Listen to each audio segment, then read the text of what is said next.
Hi, my name is Ryan Smout, and I'm a doctoral extern at the Towson University Counseling Center.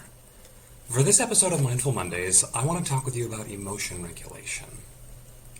Emotion regulation is the process by which you respond adaptively to your emotions as they unfold. We do this habitually and often with almost no awareness. Little things can usually go wrong without them ruining our day because we successfully regulate the negative emotions that come up.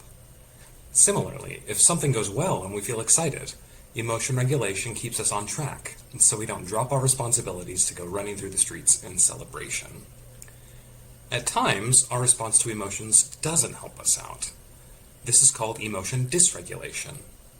It happens, for example, when you find that you can't move on from something, or when you catch yourself overreacting to a minor problem. Researchers have identified a sequence of 4 steps that go into successful emotion regulation.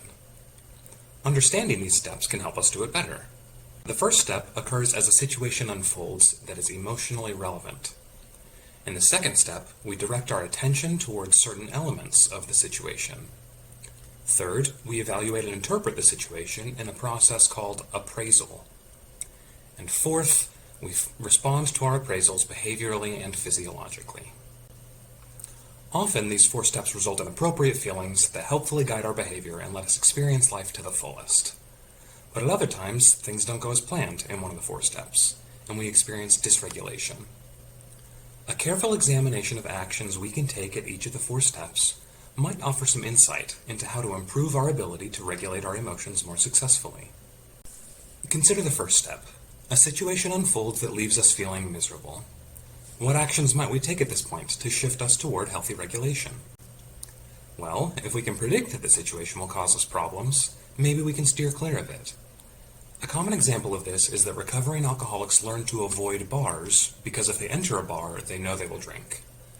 Similarly, if you have a ton of homework due tomorrow, you might decide not to meet up with friends for a quick break because it's too easy for the quick break to turn long, leaving your homework incomplete. Another possible action we could take at this stage is to modify the situation in some way.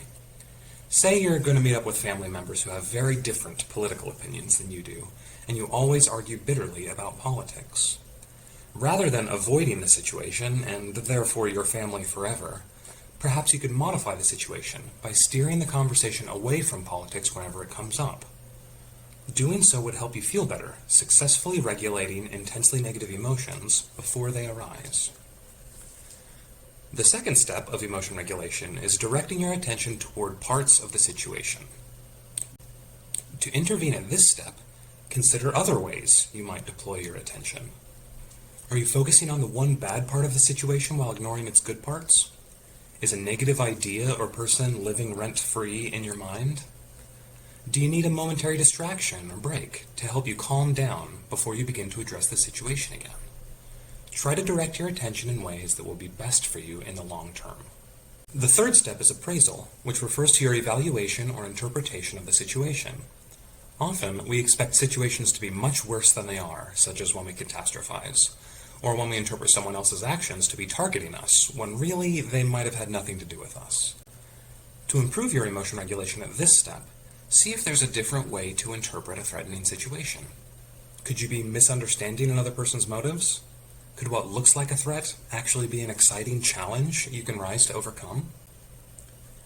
The final step is our behavioral or physiological response. This is what most people think about when they think of emotion regulation. What do you do with the emotions that you feel? Do you run away from the problem or use a substance to numb your feelings? Do you try to solve the problem? Do you talk about your feelings? Do you do breathing exercises to calm your body down?